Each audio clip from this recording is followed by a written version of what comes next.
Saudações, amigas e amigos, eu sou Ellison Silva e chego com a edição 97 do Quarta Categoria, a casa da Série D no mundo dos podcasts. Lembrando que vocês podem nos seguir no Instagram e no Twitter, @pcategoria, @pcategoria, e também que nossos episódios estão no Google Podcast, Deezer, Spotify e diversos outros agregadores, e também no YouTube, onde você nos ajuda bastante caso se inscreva no canal e deixe o like aí nos nossos episódios. Tivemos disputados os jogos de ida da segunda fase da Série D do Campeonato Brasileiro e apenas Parnaíba e Atlético conseguiram vitória com vantagem de mais de um gol nos confrontos. E justamente foram apenas 2. No restante, empate ou só um gol de vantagem e promessa de muita emoção para as partidas de volta, mas nada supera a grande emoção dos últimos dias, que foi o aniversário do meu amigo Felipe Augusto, que chega para fazer esse Quarta Categoria comigo e também com o Marcos Barcelos. Satisfação, meus amigos, e parabéns, Felipe.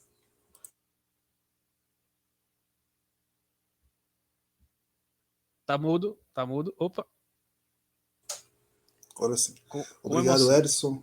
Obrigado, Ellison e Marcos. E todos. Vamos mandar parabéns ao ouvir esse episódio. Vamos chegando aí nessa reta final, esse início do mata-mata, reta final da Série D, né? Com muito equilíbrio, né? Esses 2 jogos apenas, como você citou, com vantagem de mais de um gol aí. Vamos falar sobre essas 16 partidas que abriram a segunda fase. Bom dia, boa tarde, boa noite a você, amiga e amigo ouvinte do Quarta Categoria, e também aos meus camaradas Ellison e Felipe. Parabéns, Felipe, pelo seu aniversário, tamo junto, né? E meu destaque inicial é uma rodada com poucos gols, né? Tivemos muito equilíbrio nos confrontos e, claro, futebol capixaba continua vivo na competição. 4ª vitória seguida do Alvinil. Então vamos ver como é que estarão os prognósticos aí para os confrontos de volta. Essa camisa aí tá liberada porque o time já tá sem calendário, né? Próximo jogo é contra... Não vou nem falar, vamos lá. Vamos para a nossa vinhetinha aqui e depois a gente volta para falar dos 16 jogos dessa segunda fase. Quarta Categoria é um podcast sobre a Série D do Campeonato Brasileiro, que traz informações, curiosidades e conteúdo relevante sobre o futebol que fica longe da grande mídia. Com eles, Felipe Augusto, Marcos Barcelos e Ellison Silva. Começando agora direito o episódio 97 do Quarta Categoria, mas antes de falar sobre os jogos, a gente precisa falar sobre um tema, né, que a gente até deu introduzida na edição passada do podcast, né? Primeiro, o absurdo que foi a CBF ter divulgado a tabela dos jogos da segunda fase somente na terça-feira, depois das 10 horas da noite. Completo descaso, né, com os 32 clubes que não puderam fazer sequer um planejamento decente para uma decisão de mata-mata na principal competição que estão disputando nesse momento. E eu trago o exemplo do Souza, né, que foi o que eu acompanhei mais de perto, que recebeu a notícia, assim como todo mundo, na noite de terça-feira, para jogar no sábado em Aracaju, uma viagem de 14 horas de ônibus do sertão paraibano até a capital sergipana. E aí é melhor fazer de ônibus, porque se for para fazer o trajeto de avião, o Souza precisaria viajar quase 500 quilômetros de ônibus para João Pessoa, pegar um avião para Salvador e de Salvador pegar um ônibus para Aracaju. Então não tinha muito sentido. Então é mais fácil, entre aspas, mais cômodo fazer essa viagem de 14 horas de ônibus direto. E aí o Souza se programou para sair da tarde da cidade, né, de Souza, às 6 da tarde de quarta-feira, que era para chegar às 8 horas da manhã em Aracaju, na quinta-feira. Só que o ônibus contratado pela CBF só chegou no local de partida quase 10 horas da noite. E aí o Souza perdeu praticamente um dia inteiro na antivéspera de um jogo tão importante, sem conseguir treinar, né? E outra coisa é que em um mata-mata da competição, a F-Sports e os demais canais que eventualmente transmitem, né, a Série D, como o Canal Brasil, vão passar somente 11 de 32 jogos. É um descaso total, né, que acaba escondendo a competição, que já vem com resultados esquisitos desde a primeira fase. E aí pode acontecer erro de arbitragem e tudo mais, ninguém tem imagem e acaba gerando mais desconfiança ainda sobre a 4ª divisão nacional. E eu queria saber de vocês, o que é que vocês acham aí dessa situação, né? Primeiro a demora da tabela e o que a gente falou já no episódio passado, que seria a falta de transmissões desses jogos de mata-mata. A questão da demora, né? Acredito que quando você tem um número ali de times que pode se classificar ou estão classificados, né, você tem que pedir uma data base já, um horário base para fazer, né, com que já tenha uma ideia de como vai ser a tabela. Claro que tem a questão da logística, né, alguns confrontos podem surgir que tenham mais uma dificuldade a mais em questão às viagens e tal, mas essa data base, essa base de horário e dia para jogar seria bem importante. E a questão da transmissão, né, não foi surpreendente, né? A CBF aceitou, foi conivente com um contrato onde a empresa não tem nenhuma responsabilidade em passar todos os jogos da competição, então fica essa questão. E os jogos que não podem ser transmitidos, que não são transmitidos, não podem ser transmitidos pelos clubes ou outras federações. Até teve esse papo, mas nada aconteceu em relação a isso. E é uma questão aí complicada mesmo, mas não surpreendeu, né? E só para deixar uma coisa antes do Marcos, né? Vou desafiar o pessoal que está ouvindo, ou só ouvindo, que ele assista também o podcast para ver uma camisa do time de Oman. Aqui, ó. Peraí. O Al Sawik. Mandar um abraço para meu amigo Benício, o irmão dele, o Cacimba, jogou lá em Oman, foi campeão omanita e me trouxe essa camisa. Bom, eu desafio a galera também a ver se reconhece essa camisa aqui, né? E contra quem que ela vai jogar nos próximos meses, né? Enfim. Com todo respeito ao Santinha, galera, amo vocês. Mas, enfim, com relação à demora aí da divulgação, né? Vale frisar que, poxa, a gente tem 4 divisões do futebol brasileiro. Na Série A, você só tem um time do interior e times de vários estados, mas que obviamente não abrange apenas 3 regiões do Brasil, não abrange nem. Se chegar a 10 estados aí é muito. Série B tem times do interior, mas ainda tem um limite muito reduzido. Série C já um pouco mais abrangente, né, por ter mais equipes de mais regiões, né, mas ainda é um limite reduzido. Agora, você está tratando de Série D, que é uma logística totalmente diferente das outras 3 divisões, você pode demorar. A Série D é a competição que mais exige, né, a questão de logística, né.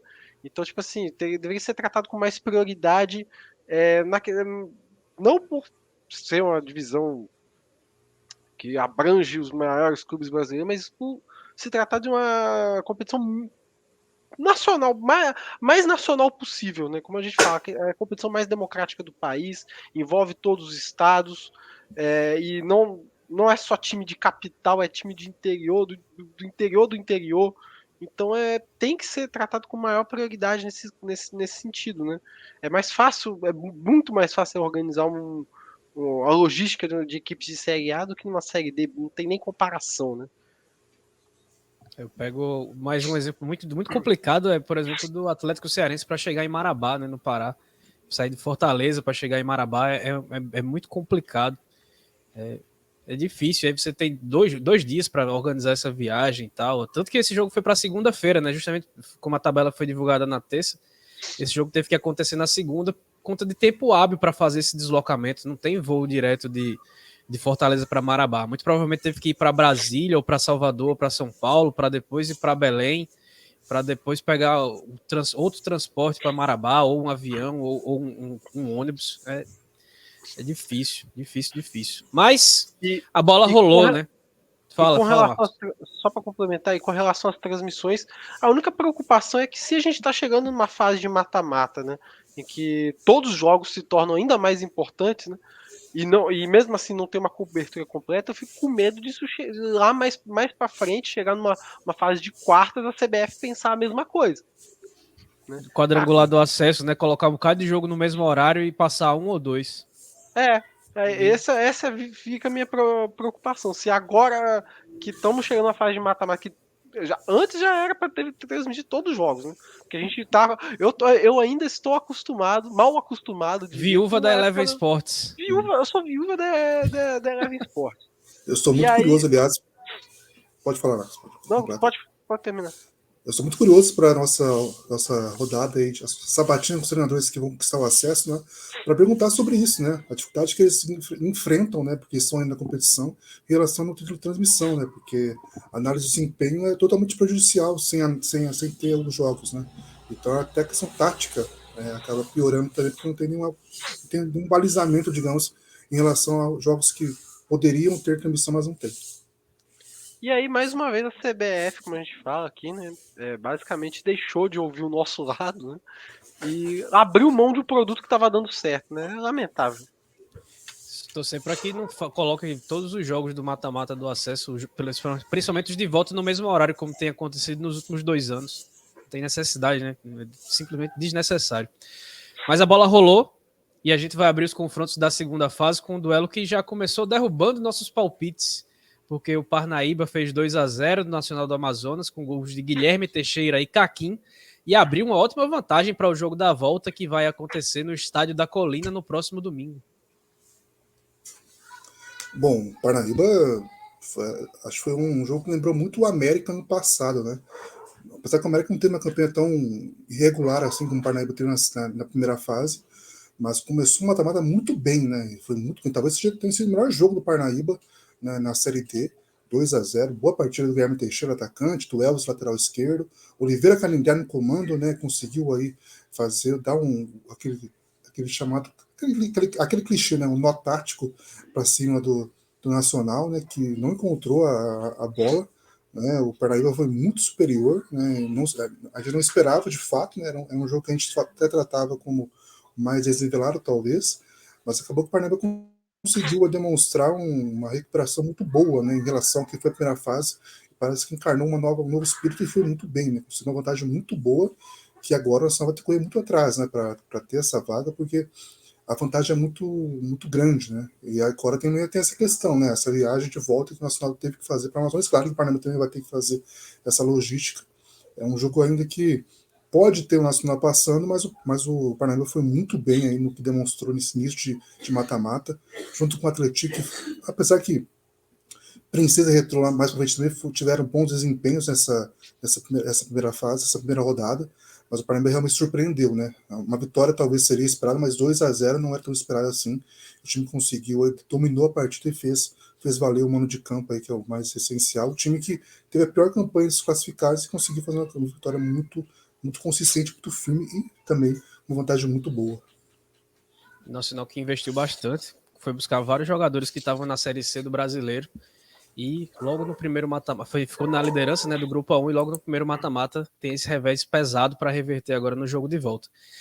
Quem vencer de Parnaíba e Nacional vai encarar quem passar de Potiguar e Bahia de Feira, que teve no primeiro jogo vitória do Rio Grande do Norte por 1-0 no Nogueirão.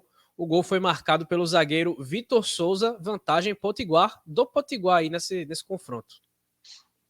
É uma vantagem mínima, mas não dá para desconsiderar, né? E segue a máxima de que o Potiguar seria o time a representar o Rio Grande do Norte e representar bem, né? Chegando na fase seguinte, agora largando com a vantagem magra, mas que é igual eu falo, né?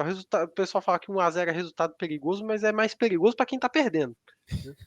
Então, o Potiguar vai com mais tranquilidade que o Bahia de Feira nesse primeiro confronto, mas com olhos abertos, né?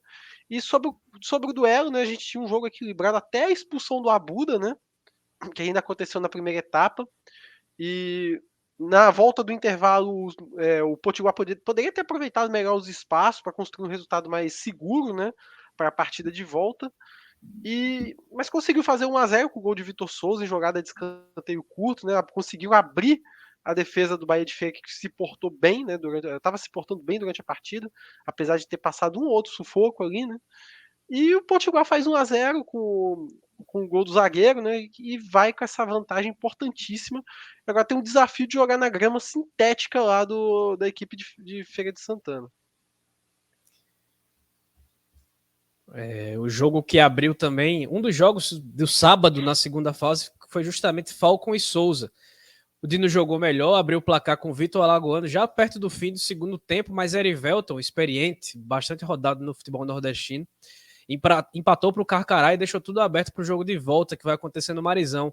E quem esteve lá no Batistão foi nosso amigo Eduardo Costa, que comentou inclusive o jogo pela F Sports, ele é também da Rádio Transamérica, lá de Aracaju, e ele falou com a gente do quarta categoria o que ele achou desse confronto. Fala, Eduardo. Categoria, Ellison, Felipe, Marcos, eu sempre na companhia aí de vocês, ouvindo o trabalho de vocês, agora é uma honra poder estar aqui participando também. Eduardo Costa aqui diretamente de Aracaju, estive aqui na Arena Batistão, agora há pouco acabou, fizemos a transmissão para a F Sports TV de Falcon 1, Souza 1. Um jogo bastante equilibrado, é um Falcon que vinha num momento muito bom, conseguiu uma classificação quase improvável, né? De 4 vitórias seguidas para remontar, sair da lanterna do grupo A4 e conseguir a vaga contra um Souza que fez uma campanha mais sólida e liderou o grupo A3. O Souza foi melhor no primeiro tempo, criou muitas oportunidades, principalmente pelo lado direito.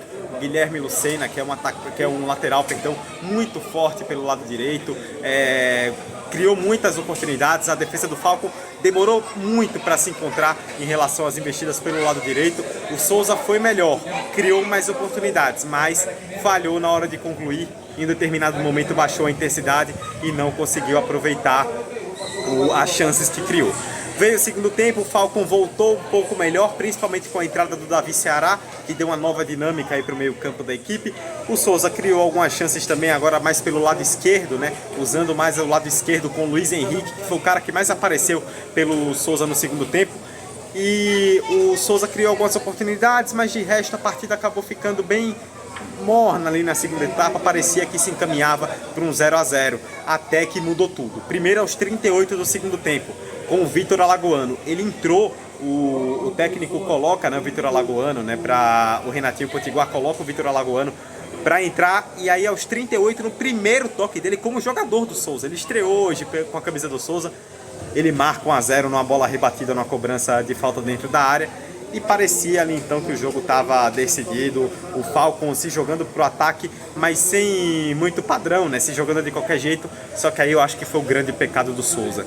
O Dino chamou demais o Falcon, tinha muito espaço para contra-atacar, mas acabou chamando demais o Carcará, e aí o Falcon começou a criar, foi batendo, teve algumas oportunidades, numa delas aos 51 do segundo tempo, numa jogada que parecia perdida, o Davi Ceará, que eu citei agora há pouco, entrou muito bem, conseguiu achar um passe ali para o Erivelton, que na cara do gol, camisa 10 do Falcon, não fez uma boa partida, mas quando teve a oportunidade, cravou. 1-1, um empate que sai melhor para o Falcon, a torcida aqui, a pequena torcida do clube empresa sergipano, né, perdão, da Barra dos Coqueiros, saiu fazendo muita festa, comemorando bastante o empate. Para o Souza fica uma frustração, mas o Souza agora vai jogar no Marizão, que é onde ele tem uma força muito grande e quem sabe conseguir a classificação. Para o Falcon, que já fez tantas coisas improváveis ao longo dessa Série D, o que seria mais uma, né? O Falcon segue vivo e vai ser um jogo muito equilibrado no próximo domingo. Um abraço para vocês, amigos, e um abraço para todo mundo que está sintonizado no quarta categoria.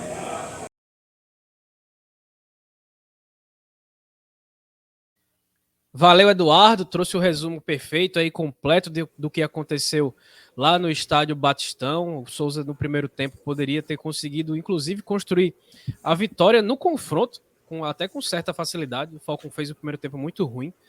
Assisti o jogo, foi transmitido, né, inclusive com os comentários brilhantes do Eduardo, e acabou vacilando. E foi muito o que ele falou. Depois que o Souza conseguiu abrir o placar já no fim do primeiro tempo, imaginou que o Falcon não ia ter forças para reagir, mas acabou recuando demais mesmo.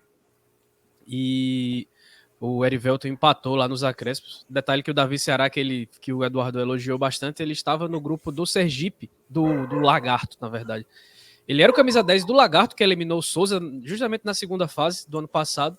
Assim como o Neto, que é o atacante, camisa 9 do Falcon, ele estava no grupo de jogadores, foi reserva do Lagarto, que eliminou o Dino no ano que vem, que vai tentar, no próximo domingo, dar o troco nos sergipanos e conquistar a classificação no Marizão, mas o confronto muito aberto, muito equilibrado. Cabe ao Souza, jogando em casa, ter a responsabilidade de conseguir concretizar as oportunidades que criou no primeiro tempo, principalmente lá em Aracaju, e conquistar a classificação. Souza e Falcon se enfrentam no domingo à tarde no Marizão, como falei, se tudo der certo com a minha ilustre presença, E quem passar vai encarar quem sair do duelo entre Atlético Cearense e Águia de Marabá. O primeiro jogo foi no Pará, na segunda-feira, justamente por conta da dificuldade logística, depois que a tabela foi divulgada só no fim da noite da terça-feira. Betão abriu o placar para os donos da casa, mas Davi Torres empatou para os cearenses. O que impressiona, Felipe, é que o Atlético Cearense, sempre comendo quietinho, sem ninguém dar nada por ele, com pouco investimento, sem brilhar tanto, mas entrega tudo que ninguém espera na Série D, assim como foi em 2021, e consegue um placar que é bem surpreendente, inclusive, pelo que os dois times apresentaram na primeira fase, e vai poder jogar por uma vitória em casa para se classificar, né? O Atlético, né, ele parece muito, não agora, né, porque o Globo está numa situação lamentável, mas logo que o Globo caiu da Série C para a Série D novamente, né, o Globo também teve essa característica, eliminou o ABC até, né, um time que se assemelha, né, uma direção de futebol que conhece a Série D, conhece jogadores que podem contar para ter, né, um sucesso na competição, né, e foi assim, né, esse confronto para mim era o mais equilibrado, é o mais equilibrado da segunda fase, né, é um jogo que o Marcos usou uma expressão, né, outro episódio, né, que você pode jogar a camisa para cima e quem pegar assim, é merecido que passe, né, porque realmente são duas campanhas muito boas. O Águia de Marabá esperava que fosse líder da competição, era o favorito da chave, líder da chave, né.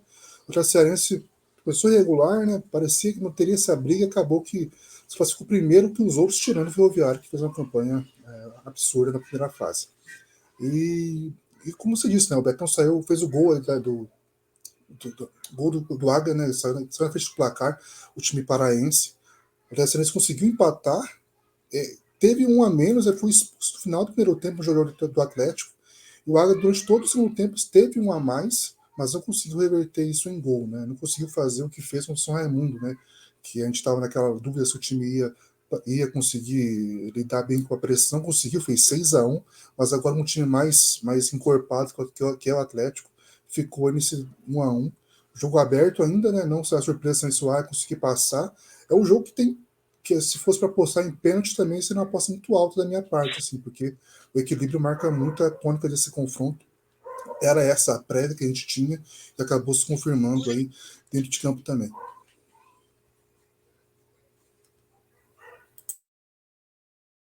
O áudio. Outra partida que aconteceu, agora sim, que aconteceu na segunda-feira foi Princesa de Solimões e Ferroviário também, muito por conta da dificuldade de malha aérea do Ceará para o norte do país, né? Dessa vez para o Amazonas. Imaginava-se que por conta da primeira fase o Ferrão ia passar o carro, mesmo fora de casa, mas o que foi visto foi muito diferente. Max fez o gol do time amazonense já aos 38 do segundo tempo e aos 51, Matheus Lima empatou, garantiu o empate aí para o Tubarão e evitou a primeira derrota dos cearenses na Série D.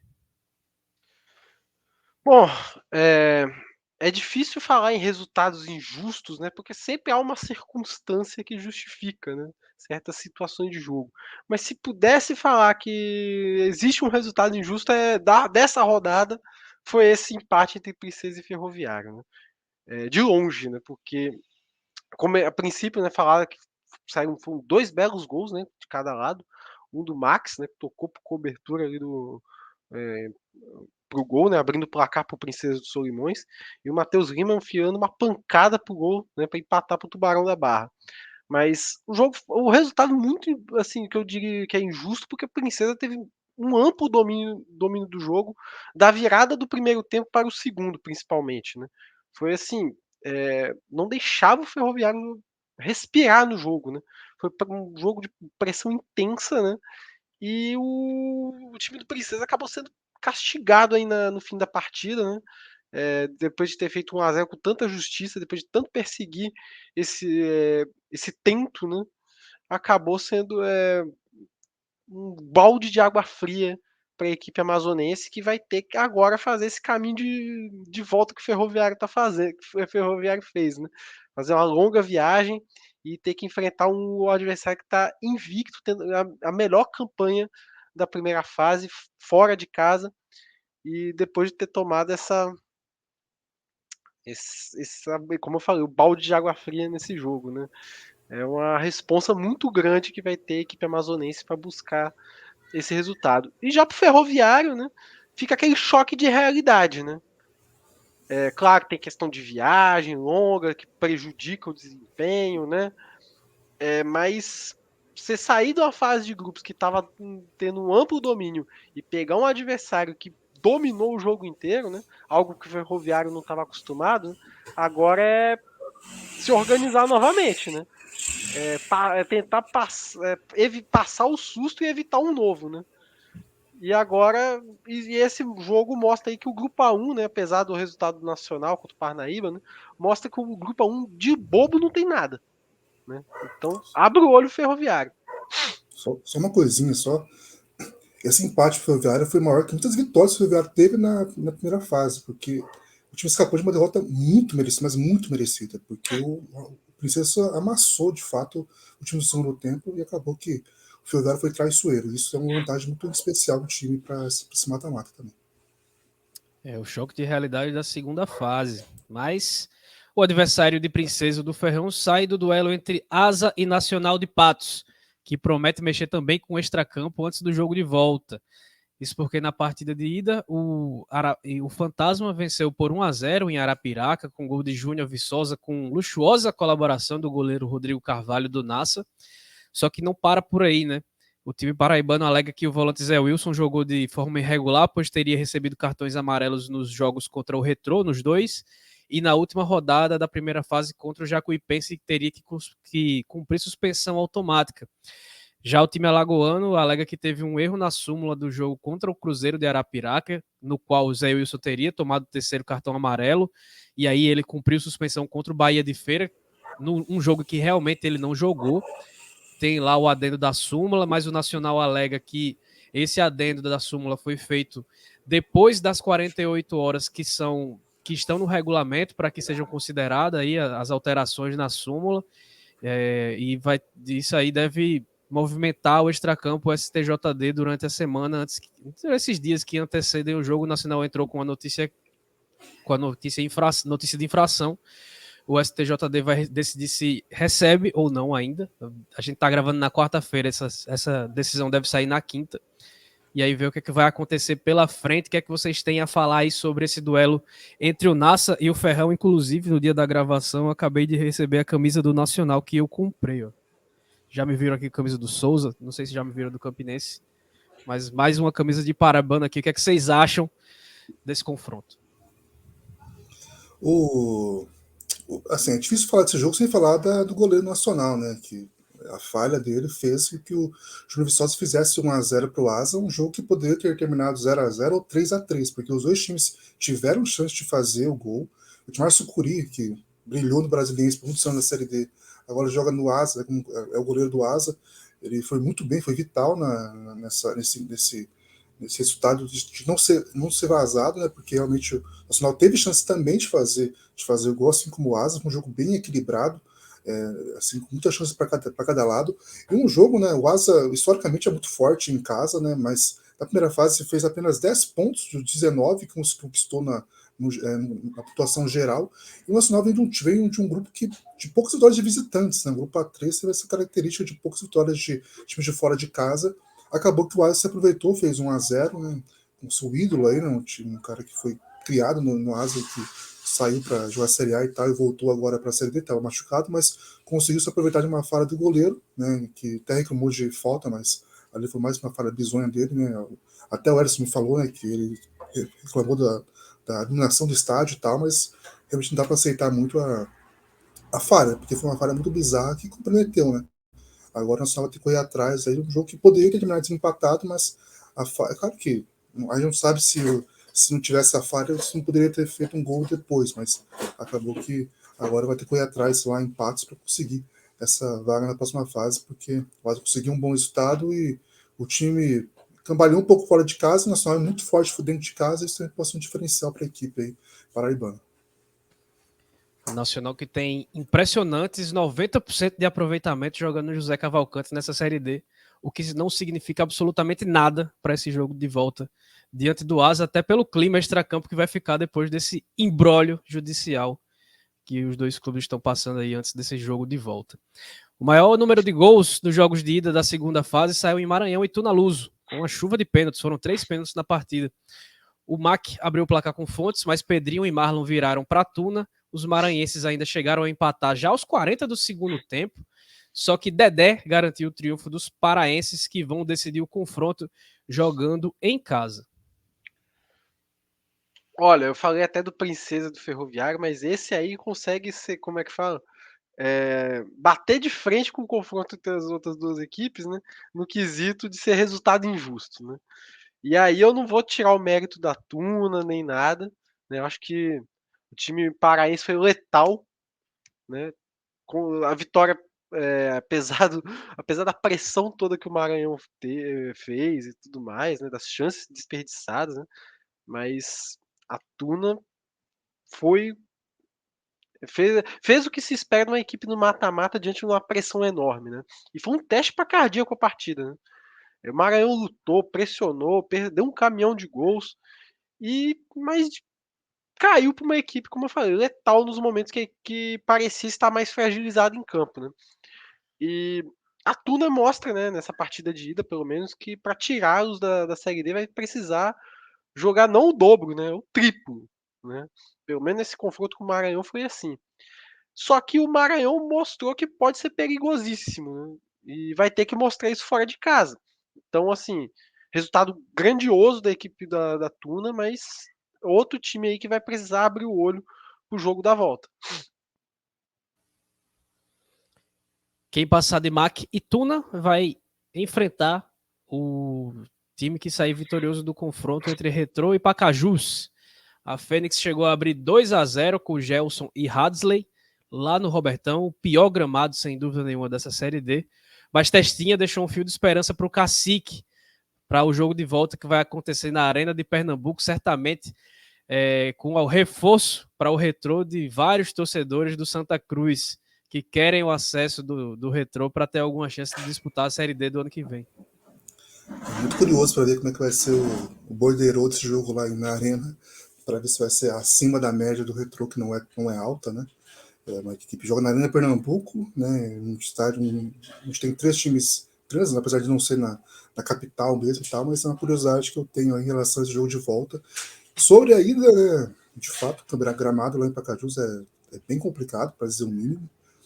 O Retrô, né? O Pacajus acho que tem que comemorar muito esse resultado, porque apesar de que o Retrô fez um gol, fez 1-0 no primeiro tempo, foi meio que apenas isso que aconteceu no primeiro tempo. Depois, o segundo tempo foi bem movimentado, né? O Pacajus o Retrô teve um expulso, mas logo depois o Retrô conseguiu fazer um gol de pênalti, conseguiu fazer 2-0, segurou o placar, mas no finalzinho o Pacajus também de pênalti fez um gol que dá sobrevida para a equipe, né? Um time aí um resultado que estava muito difícil de ser alcançado, agora um 1-0 simples, pelo menos garante uma disputa de pênaltis, né? Então acaba que ajudou um pouco o Pacajus nessa missão aí de passar pelo Retrô, que é um dos favoritos dessa segunda fase, digamos, né?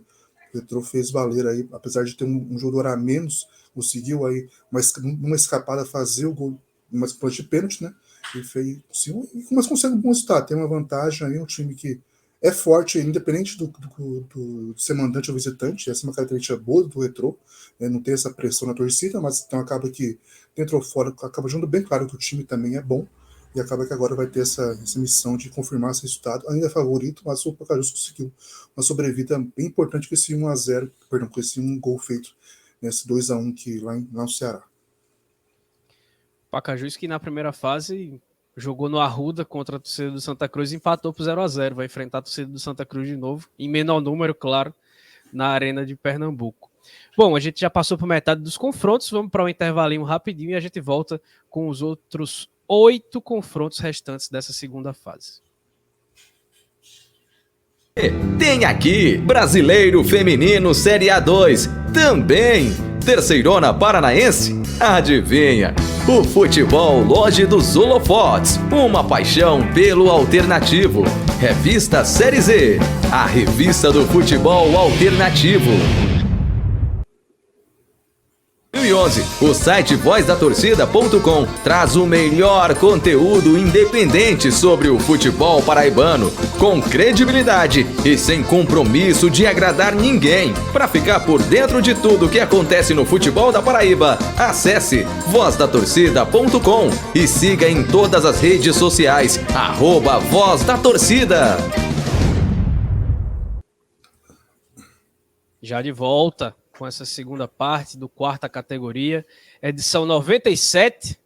E se tudo der certo, se tudo transcorrer sem problemas, a de número 100 será emblematicamente antes do mata-mata do acesso.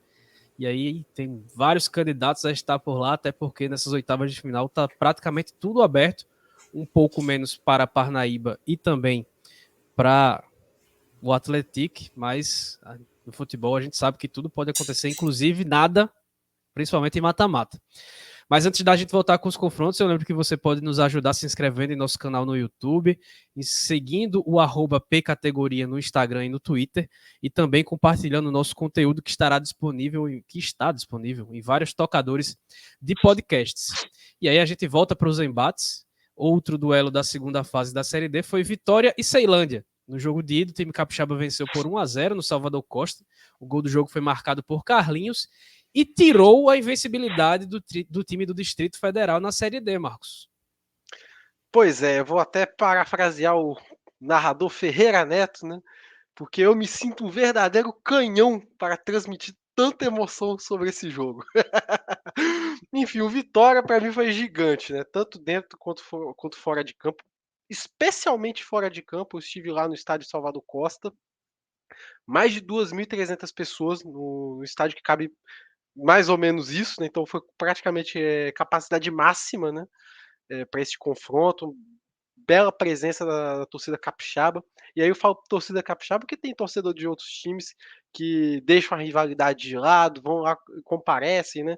Alguns até vestem azul, né? Eu, como foi o meu caso, né? Eu fui lá, eu torcedor do Serra, fui lá, meti a camisa do Vitória e fui pro jogo, né? Aproveitei também que tinha o chopinho lá à disposição, fui agir, né, lá no Salvador Costa. E dentro de campo também foi gigante, né? Foi um jogo assim muito complicado, né? Acho que o jogo de ida, apesar do Vitória ter ido muito bem, né? Mas essa primeira partida mostrou um pouco do que será esse duelo nessa próxima semana, né? Esse jogo da volta. O Vitória teve 20 minutos de pavor, né? Que o Ceilândia estava conseguindo roubar muita bola no campo de ataque já e partindo com muita velocidade para dentro do gol. Para dentro da área, no caso, né, para tentar buscar, para tentar abrir o placar, e construir uma vantagem fora de casa que seria importantíssima, ainda mais para um time que estava invicto até então, né? E chutou muito, teve muitas chances na primeira etapa, muitas chances da equipe do Distrito Federal, né? E quando o torcedor achava que esse ia ser o ritmo do jogo, né? Na primeira chance que o Vitória teve, Carlinhos, né? Após uma falha defensiva do Ceilândia, né? Um passe errado na saída de bola da equipe de Brasília, né? Carlinhos limpou a marcação, chutou de fora da área e fez o gol da partida, né? Um belo gol, né, para o Vitória. E da partida aí o jogo foi equilibrado, o Alvianil conseguiu botar a bola no chão, conseguiu tranquilizar mais, continuou passando certo sufoco, mas não tanto quanto naqueles 20 primeiros minutos de partida, né? E agora tá com a vantagem, né? Como eu falei no início, né? O pessoal lá na arquibancada queria o segundo gol, né? Mas falando que o 1-0 é um resultado perigoso, mas como eu falei, né? Perigoso para quem tá perdendo, né? E agora o Ceilândia, claro, tem toda a condição de buscar esse resultado, mas vai ter que correr atrás desse 1-0 que parece magro, mas também pode ser traiçoeiro para quem acha que a vantagem é reversível, né? Ceilândia mostrando a grande enganação que foi o grupo A5, com 300 milhões de goleadas, chega no primeiro jogo do mata-mata, fora de casa, perde por 1-0. Já alertamos aqui, inclusive, na edição passada. Duelo de capixabas e candangos. Do duelo de capixabas e candangos saiu o adversário do embate entre Inter de Limeira e Caxias. Mesmo no interior paulista, o time do Rio Grande do Sul venceu por 1-0. O gol foi marcado por David Lustosa, um golaço de cobertura. É impressionante o tanto de falha defensiva que teve a Inter de Limeira. Muitas rebatidas assim, sem força, que acabaram parando nos pés dos jogadores do Caxias. Né? O Jonathan foi muito bem nessa partida, o Davi também, o Davi do Sol, o Davi Peninha, né? Se confunde um pouco o nome dele. O Caxias foi bem, né? Conseguiu fazer 1-0 fora de casa, um jogo que também a gente tá um jogo equilibrado, né? Acho que a irregularidade do Caxias e também a do Inter fazer com esse confronto tivesse essa característica, né? Eu até fui meio, não sei se foi, assim, para mim eu não fui polêmico, mas eu coloquei no Twitter da Série Z, né, que é o jogo o confronto mais superestimado, né, desse confronto, dessa fase, mas muito pelo que fizeram na primeira fase e só por analisarem a camisa, né? Mas o Caxias, de fato, conseguiu se aproveitar dessas falhas defensivas do Inter de Limeira, que foram muitas. A Inter teve até chance de fazer o gol de empate, mas o Caxias teve mais volume, conseguiu sair com essa boa vitória aí. Talvez também talvez se inspire no algoz, né, que foi o América no passado, que eu já citei aqui. O América fez uma campanha de primeira fase muito irregular e depois atropelou. Não atropelou nessa partida de agora o Caxias, mas conseguiu uma boa vitória, né, com um time que ainda não demonstra tanta confiança, não passa tanta confiança assim para o torcedor. Assim como o Inter de Limeira também, né? São dois times aí que convivem muito com esse pé atrás e agora, pelo menos, o torcedor Grenar tem o que comemorar porque conseguiu fazer uma boa vitória, um bom resultado fora de casa e a força de casa pode ser demonstrada, apesar que a equipe teve momentos bem difíceis lá no Centenário, mas agora, pelo menos, é como citou o Marcos, é melhor do que não vencer, né? Me confundi tudo aqui. Vocês entenderam qual era o meu ponto. Felipe, inclusive, só para complementar, né?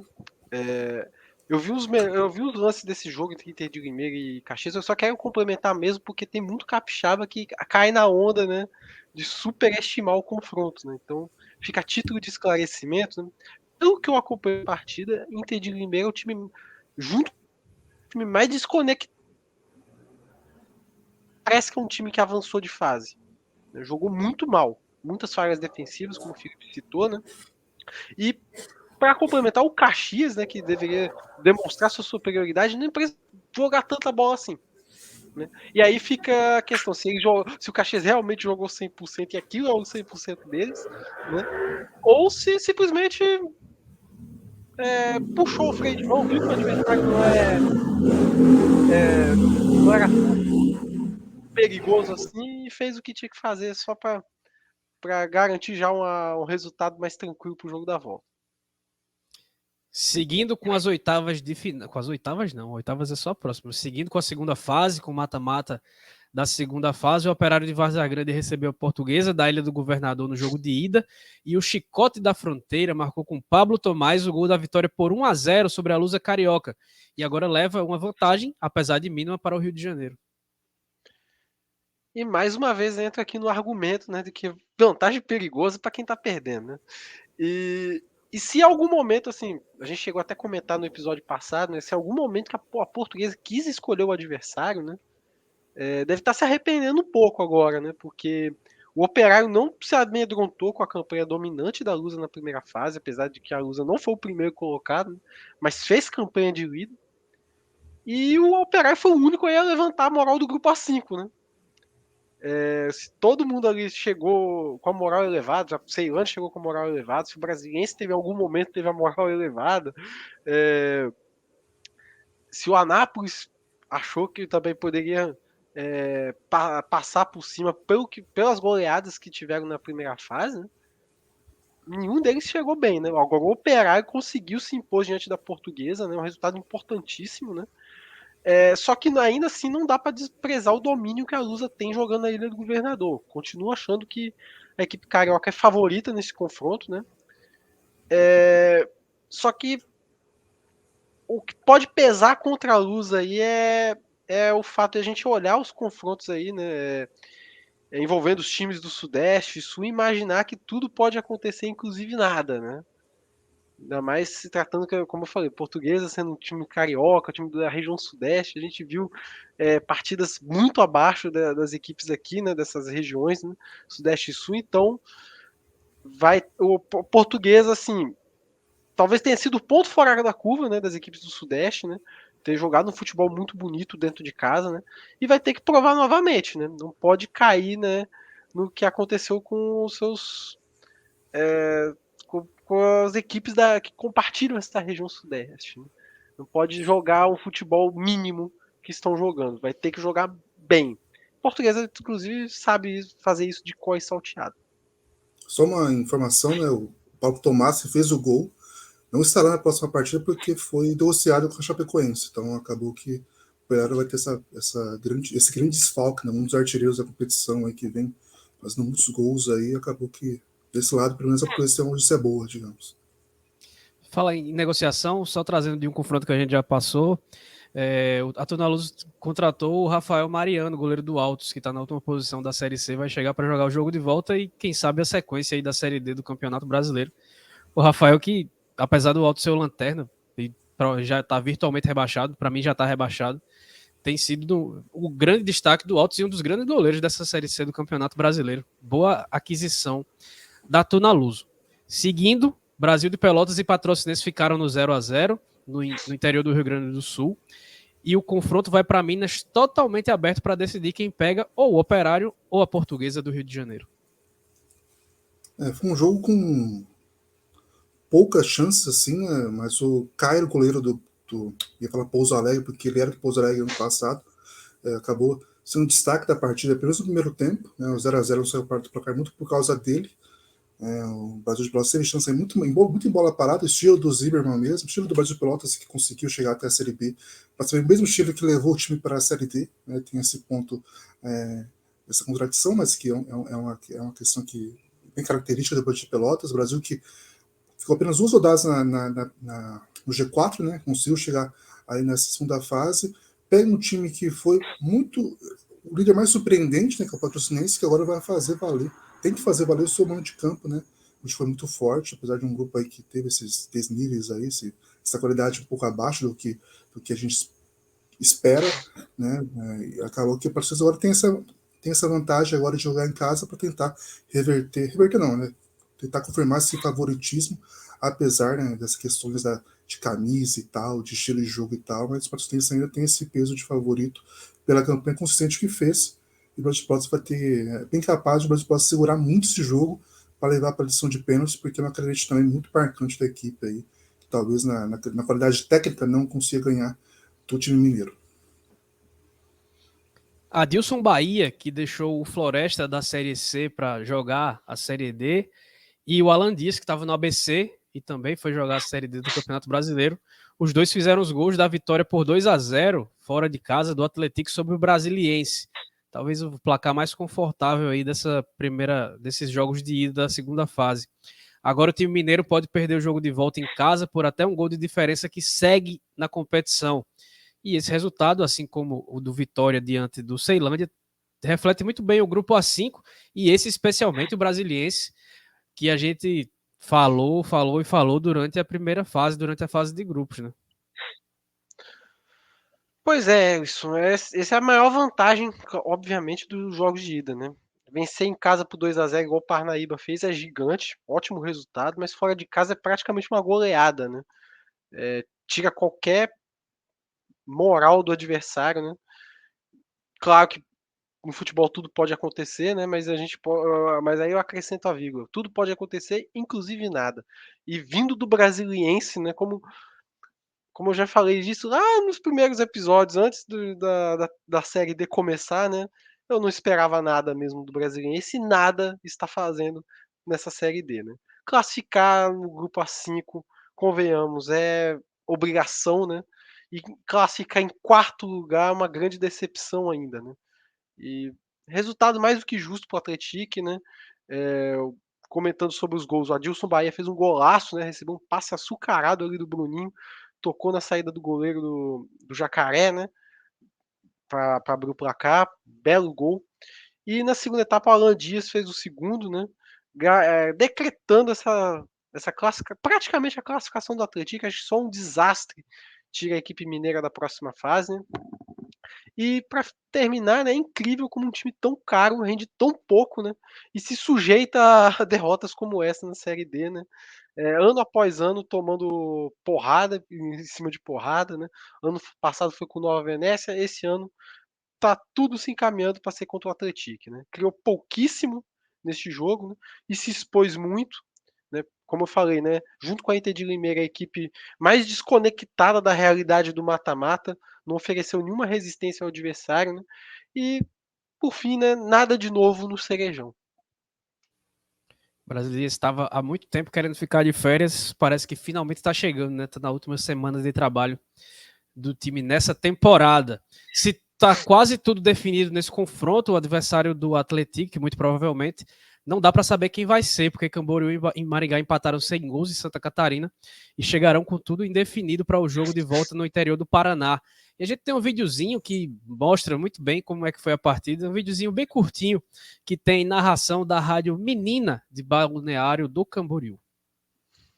Rasante, a bola passa raspando o travessão da Carlinhos é guerreiro, vem Carlinhos pra bola, fugiu da marcação, caiu, falta. Pênalti! Foi pênalti! Calma. Foi aqui na minha frente, vai ganhar cartão amarelo, Carlinhos. Rapidinho. Vem o Maringá, o chute rasante. É isso mesmo, vamos lá.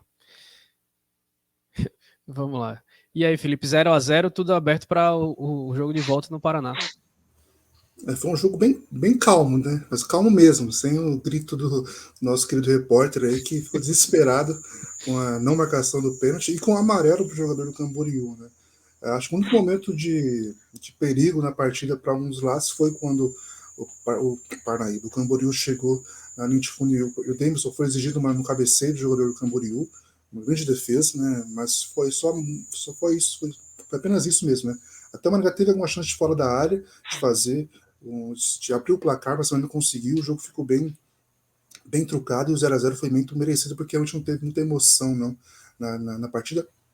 Apesar que é daqueles jogos que a gente sofre um pouco, porque são poucos os vídeos, né, poucos os relatos da partida, por causa da transmissão, né, que faltou, não teve, né, esse caso do Camboriú, que é de Camboriú, a rádio de Balneário Camboriú e de Itajaí. Então, um confronto bem chavesco aí, digamos aí, esse Camboriú.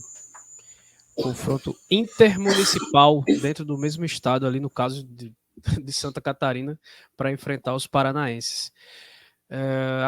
Outro 0-0 aconteceu em Democrata e Anápolis, no Mamudão. O jogo de volta vai ser no domingo, em Goiás.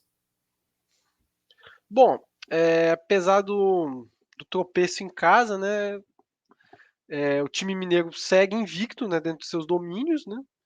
Só que empate em casa não é bom nem quando se joga na primeira fase, né? Muito menos no mata-mata. E fora de casa foi onde o Democrata passou vários perrengues nessa Série D e agora vai ter que se provar distante, né? Vai ter que se provar jogando longe dos seus domínios, né? Contra um adversário que aí entra a questão do grupo A5, né? Goleou vários times, né? Mas agora vai ter talvez o seu primeiro grande desafio, né? Então tá tudo em aberto, né? O início de mata-mata, inclusive do Anápolis, né? Parece parecido muito com a primeira fase deles, né? Empatando fora, né? Conquistando o resultado em casa, né? Mas como eu falei, agora é a hora de realmente mostrar para que veio a equipe goiana, né? Quem vai enfrentar a Democrata ou Anápolis sai do último confronto dos 16 dessa segunda fase, que a gente vai falar, obviamente. Ferroviária e Hercílio Luz empataram por 1-1 na Fonte Luminosa. A Locomotiva veio placar com Vitor Barreto, mas os gaúchos deixaram tudo igual, Felipe, com o zagueiro Rafael Lima.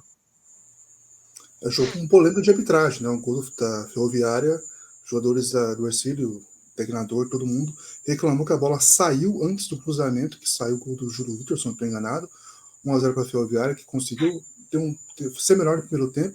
No segundo, invertou tudo. O Hercílio foi pro jogo, conseguiu ter mais chances, saiu com um empate com o Rafael Lima, zagueiro que passou pela Chapecoense, muito experiente, conseguiu fazer 1-1 e agora leva essa vantagem para Tubarão, né, para conseguir avançar de fase. Né? A Ferroviária tem essa pressão, né, de caso não consiga avançar, não tem mais calendário para esse ano, não tem calendário nacional para o ano que vem, né, e só poderão voltar à Série D pela Copa Paulista do ano que vem, já que não disputa esse ano também. E o Hercílio Luz tem vaga para a próxima edição e também tem time para passar de fase aí para conseguir confirmar essa classificação.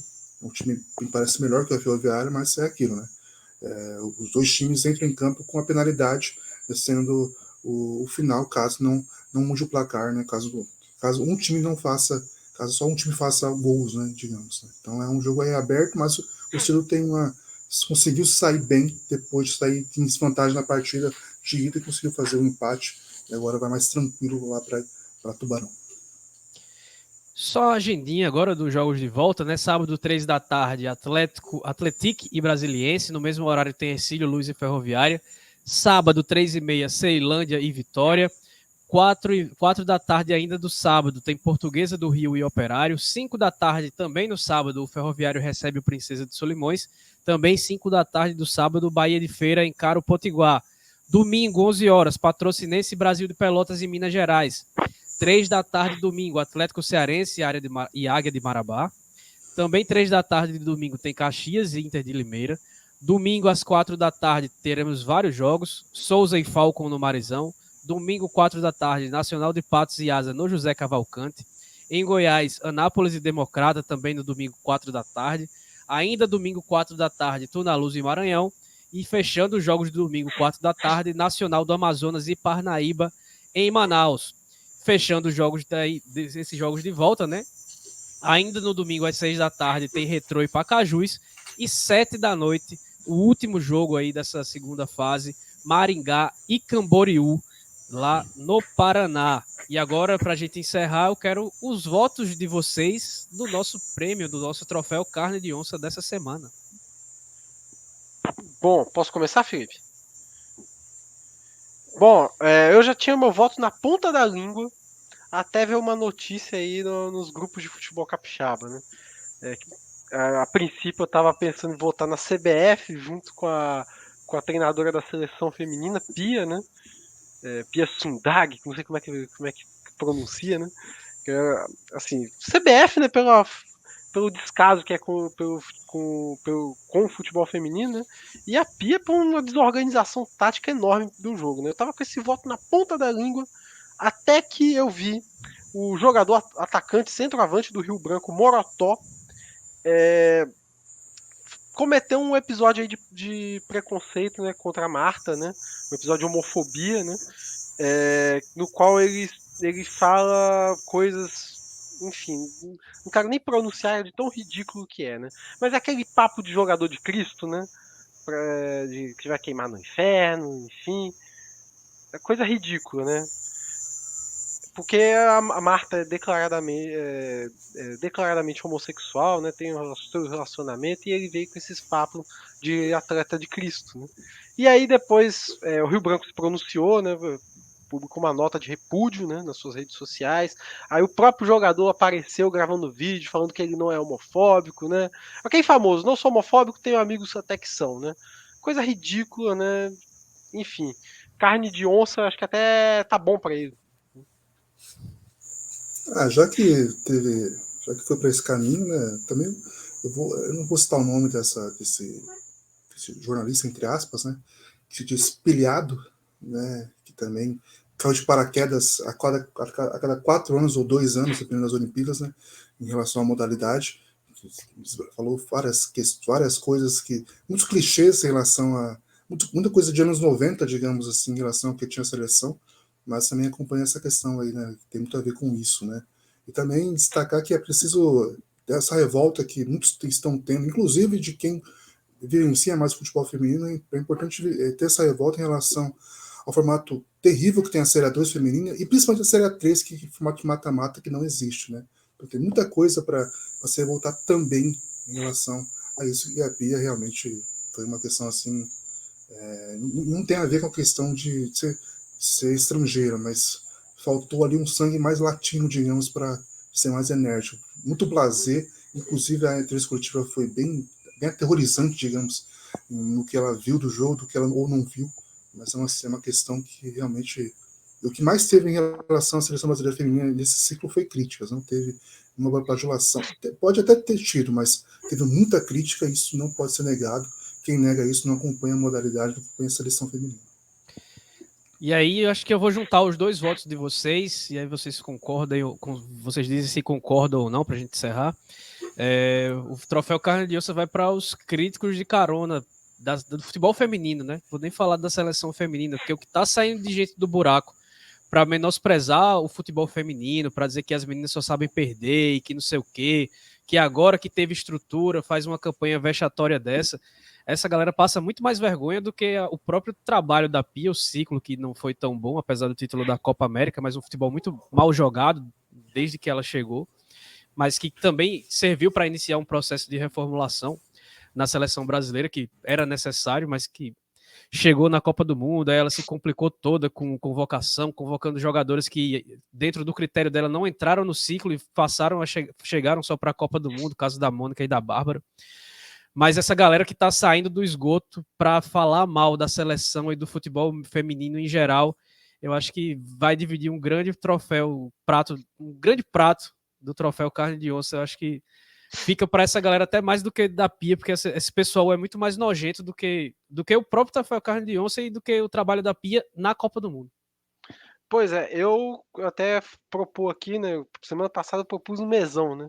No caso, eu proponho um festival Carne de Onça para englobar um rodízio, englobar toda essa galera, mas de preferência os homofóbicos, o pessoal do comentário machista que tá saindo da moita, que eles comam lá debaixo do esgoto. Debaixo do esgoto, de preferência. Sem prato. No Sem chão. prato. No chão mesmo. Pois é. Sem carne de onça, só o esgoto mesmo. Pode ser. Perfeito.